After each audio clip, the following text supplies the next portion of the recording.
ओम नमो भगवते वासुदेवाय। जय श्री कृष्णा। राधे राधे। मार्गशीर्ष मास के कृष्ण पक्ष की एकादशी को उत्पन्ना एकादशी कहा जाता है। इस दिन व्रत करने वाले भक्तों को 1000 अश्वमेघ और 100 राजसूय यज्ञों को करने के बराबर फल की प्राप्ति होती है।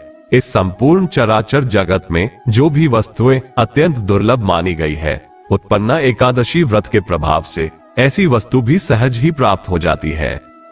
आज की वीडियो में आप जानेंगे उत्पन्ना एकादशी कब है, एकादशी एवं द्वादशी तिथि कब से कब तक रहेगी, शुभ मुहूर्त क्या रहेगा, शुभ योग, व्रत के पारणा का समय क्या रहेगा, व्रत कथा, महत्व, पूजा विधि और नियम के बारे में। इसलिए आप इस जानकारी देने वाली वीडियो के अंत तक बने रहें। दोस्तों, आप सभी का हमारे चैनल राम राम जी पर बहुत बहुत स्वागत है। अगर आप भी धार्मिक कहानी, पौराणिक कथा, शास्त्रोक्त, सनातन धर्म से जुड़ी जानकारियों की रुचि रखते हैं तो आप हमारे चैनल राम राम जी को सब्सक्राइब करके बेल आइकन को दबा ले, ताकि आगे भी आने वाली एक नई जानकारी भरी वीडियो सबसे पहले आप तक पहुंच सके।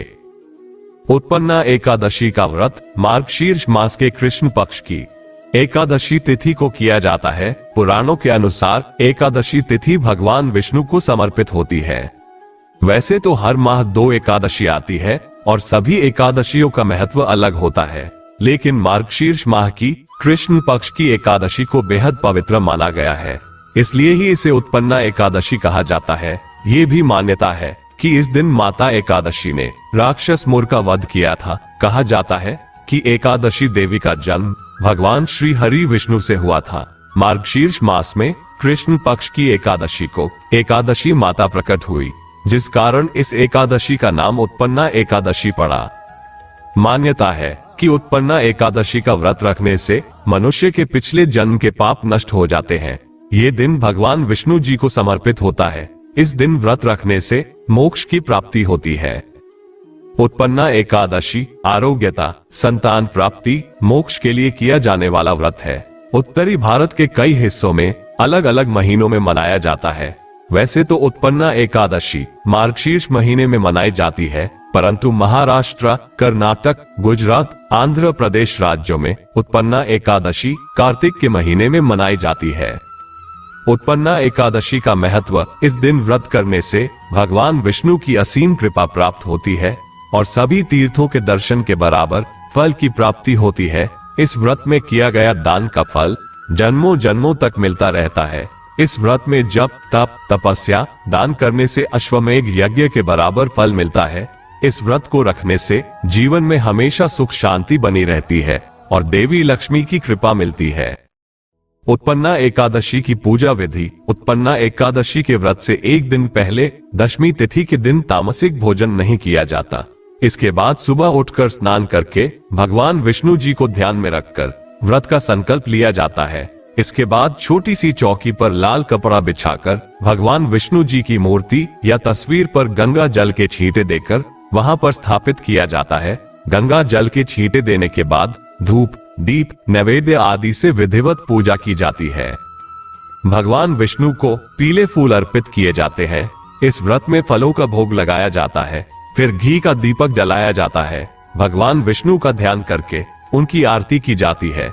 इस दिन भगवान विष्णु सहस्त्र नाम का पाठ भी अवश्य करना चाहिए। पूरे दिन भगवान का भजन कीर्तन किया जाता है और साथ ही दान दिया जाता है। शाम के समय दीप दान के बाद फलाहार ग्रहण कर सकते हैं। अगले दिन सुबह भगवान कृष्ण की पूजा की जाती है। जरूरतमंदों को भोजन कराया जाता है, उन्हें दान दक्षिणा दी जाती है। आइए जान लेते हैं उत्पन्ना एकादशी तिथि कब है और शुभ मुहूर्त के बारे में। उत्पन्ना एकादशी व्रत 8 दिसंबर 2023 को मनाया जाएगा। उत्पन्ना एकादशी तिथि प्रारंभ होगी 8 दिसंबर 2023 शुक्रवार को सुबह 5:06 से। उत्पन्ना एकादशी तिथि 9 दिसंबर 2023 शनिवार को सुबह 6:31 पर समाप्त होगी। द्वादशी तिथि शुरू होती है तो उसकी शुरुआत के कुछ घंटों तक हरिवासर का समय रहता है, जिसमें व्रत नहीं खोलना चाहिए। द्वादशी तिथि प्रारंभ होगी 9 दिसंबर 2023 शनिवार को सुबह 6:31 से। द्वादशी तिथि समाप्त होगी 10 दिसंबर 2023 रविवार को सुबह 7:13 पर। 8 दिसंबर शुक्रवार को सूर्योदय सुबह 7 बजे होगा। सूर्यास्त शाम 5:37 पर होगा। ब्रह्म मुहूर्त सुबह 5:23 से 6:11 तक रहेगा और सौभाग्य योग 12:04 तक रहेगा। उसके बाद शोभन योग प्रारंभ हो जाएगा।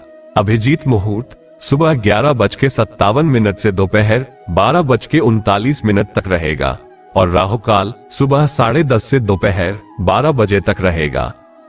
उत्पन्ना एकादशी व्रत का पारण का समय 9 दिसंबर 2023 शनिवार को दोपहर 1:15 से दोपहर 3:20 तक किया जाएगा। उत्पन्ना एकादशी के व्रत के नियम। एकादशी व्रत करने वाले लोगों को दशमी तिथि यानी एकादशी से एक दिन पहले ही कुछ जरूरी नियमों का पालन करना चाहिए। दशमी के दिन से ही श्रद्धालुओं को मांस, मछली, प्याज, लहसुन, मसूर की दाल, शहद जैसे खाद्य पदार्थों का सेवन नहीं करना चाहिए। एकादशी पर दोनों दिन व्रती को भोग विलास से दूर रहना चाहिए। एक तरह से ब्रह्मचर्य का पालन करना चाहिए। उत्पन्ना एकादशी व्रत की पूजा विधि। सुबह जल्दी उठकर स्नान आदि से निवृत्त हो जाएं। घर के मंदिर में दीप प्रज्वलित करें। भगवान विष्णु का गंगा जल से अभिषेक करें। भगवान विष्णु को पीले पुष्प चढ़ाएं। तुलसी दल अर्पित करें। एकादशी के दिन भूल से भी तुलसी दल नहीं तोड़ने चाहिए, इसलिए दशमी तिथि के दिन ही आप तुलसी दल तोड़कर रख लीजिए। यदि आप भूल गए हो तो आप अपने आप गिरे हुए तुलसी पत्र भी उठाकर जल से धोकर उन्हें भगवान विष्णु के भोग में अर्पित कर सकते हैं। अगर संभव हो सके तो इस दिन व्रत भी रखें। भगवान की आरती करें, भगवान को भोग लगाएं। इस पावन दिन भगवान विष्णु के साथ ही माता लक्ष्मी की पूजा अवश्य करें। व्रत का पारण करने से पहले अपनी सामर्थ्य के अनुसार कुछ न कुछ दान आप जरूर दें। उत्पन्ना एकादशी का महत्व। उत्पन्ना एकादशी भगवान विष्णु को समर्पित है। ऐसा माना जाता है कि जो लोग इस दिन व्रत उपवास करते हैं उनके सभी पाप नष्ट हो जाते हैं और वो लोग सीधे वैकुंठ धाम को प्राप्त होते हैं, विष्णु जी के पास निवास करते हैं। भारत के उत्तरी भाग में उत्पन्ना एकादशी मार्गशीर्ष के महीने में मनाई जाती है। भारत के विभिन्न हिस्सों में यह एकादशी कार्तिक के महीने में मनाई जाती है।